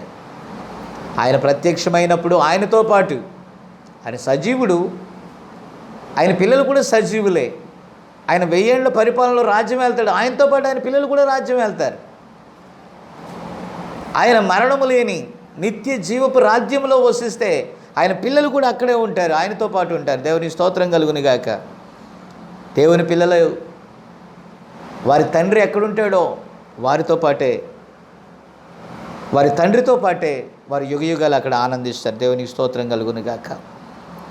కాబట్టి దేవుని ఆత్మ గలవారి ముగింపు మహిమ గలదండి, అధికారము గలది, అది ఎంతో సంతోషం గలది. ముడత మచ్చ డాగు లేని నిజంగా పెళ్లి కుమారుడైనటువంటి యేసుక్రీస్తుని ఎదుర్కొనేటటువంటి సమయం ఆసన్నమైంది. ప్రకటన గ్రంథం 19:7లో గొర్రె పిల్ల వివాహోత్సవ సమయం వచ్చినది, ఆయన భార్య తన్ను తాను సిద్ధపరుచుకుని ఉన్నది గనుక మనము సంతోషపడి ఆయనను మహిమపరచదమని చెప్పగా వింటిని. నిజంగా ఆయన ఆత్మలో ఆత్మగా, వాక్యములో వాక్యముగా, రక్తములో రక్తముగా, ప్రాణంలో ప్రాణముగా ఉన్నటువంటి వధువు, ఆయనలో భాగమైనటువంటి దేవుని పిల్లలు ఆయనతో కూడా యుగయుగాలు జీవిస్తారు. ఆ మహా సంతోషకరమైనటువంటి స్థానంలో వారు ఆనందిస్తారు. గొర్రెపిల్ల పెండ్లు విందులో ఉంటారు. వారి రాజ్యము నిత్యరాజ్యం, యుగయుగాలు జీవించే రాజ్యం.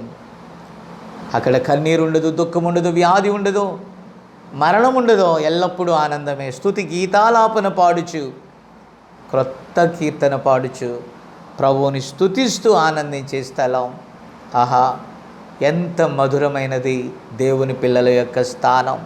భూలోకంలో అవమానాలు, భూలోకంలో శోధనలు, బాధలు, వ్యధలు, ఇరుకులు, ఇబ్బందులు, కానీ వారు అక్కడ నెమ్మది పొందుతారు. దేవునికి స్తోత్రం కలుగును గాక.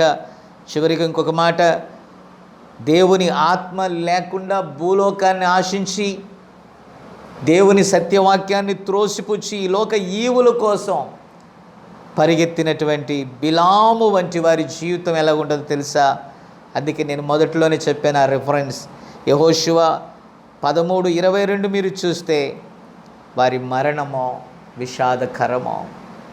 పిల్లరా, అక్కడ అతడు చంపబడ్డాడండి. గమనించారా? ఈ మరణమే కాదు, భూ సంబంధమైన మరణమే కాదు, మరి నరకానికి వెళ్ళిపోయేటటువంటి పరిస్థితి, యుగయుగాలు యాతన కలిగినటువంటి స్థలము.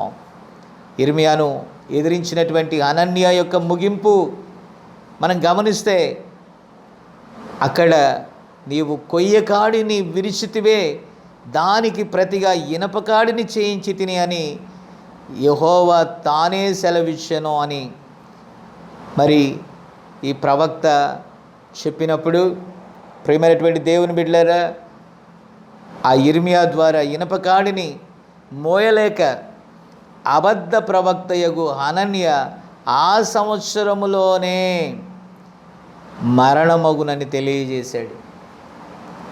అది అక్షరముల నెరవేరిందండి. అది అక్షరములు నెరవేరింది. మరలా చెప్తున్నా, ఈ భౌతిక మరణం మాత్రమే కాదు, భౌతిక మరణం మాత్రమే కాదు, వారు రెండవ మరణంలో కూడా పాలు పొందారు. ఆ రెండవ మరణం ఏంటి? నిత్యము యాతన కలిగినటువంటి నరకము. చూసారా? కాబట్టి ప్రియమైనటువంటి దేవుని బిడ్డలారా, అలాగే అపోస్తులత్వమును పోగొట్టుకొని 30 వెండి నాణెములకు మన ప్రభు అయిన యేసుక్రీస్తును అప్పగించినటువంటి ఇస్కరియోతు యూదా యొక్క ముగింపు కూడా విషాదకరమే. అపోస్తుల కార్యాలు 1వ అధ్యాయం 17-19 వరకు మీరు చదవండి. అతడు తల క్రిందులుగా పడి నడిమికి బ్రద్దలైనందున అతని పేగులన్నీ, చూసారా, అతని ప్రేగులన్నీ బయటికి వచ్చును. కాబట్టి ఈ అంచె దినాల్లో జాగ్రత్తగా గమనించండి. వారు ఎంతో కాలం ముందుకు సాగరు. మనకి ఎక్కడైనా దేవుని కృప ఉంటుంది. ఆయన రాజ్యంలో యుగయుగాలు మనం ఆనందిస్తాం. కాబట్టి జాగ్రత్త. ఆయా ఆత్మలు దేవుని సంబంధమైనవో కావో పరీక్షించండి. నిజమైన దేవుని ఆత్మ ద్వారా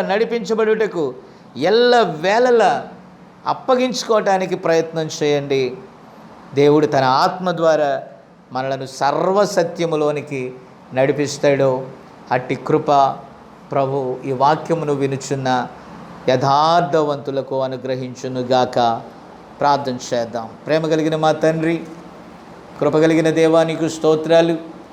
అంత్య దినాల్లో అసలైన ఆత్మకు అనగా సత్యస్వరూపి అయినటువంటి ఆత్మకు, అబద్ధపు ఆత్మకు మధ్య నాయన ఉన్నటువంటి వ్యత్యాసమును గూర్చి కొన్ని సంఘటనల ద్వారా ప్రభా మేము చూసి ఉన్నాం. ఈ దాసుడి కాలపు ప్రవక్త నాయన అనేక విషయాలు దాని గురించి మాట్లాడాడు. అయితే నీ బిడ్డల యొక్క క్షేమం కోసం కొన్ని విషయాలు నీ బిడ్డల ఎదుటికి నేను తెచ్చి ఉండగా ప్రభా వారు సత్యమును గ్రహించి సత్యమును వెంబడించి నాయన సత్యస్వరూపి అయినటువంటి నీ ఆత్మ ద్వారా నడిపించబడుటకు లోబడినట్లుగా సహాయం చేయండి. ఈ వాక్యంతో నాయన నీ బిడ్డలను ఉదక స్నానం చేయించి ముడత మచ్చ డాగు కళంకం లేని నిష్కలంక వధువుగా సిద్ధపరచుమని, నిరాకడలో ఎత్తబడే కృపదాయిచ్చేయమని, కృప చూపమని యేసు నామమున అడుగుచున్నాము. Amen. Amen. God bless you.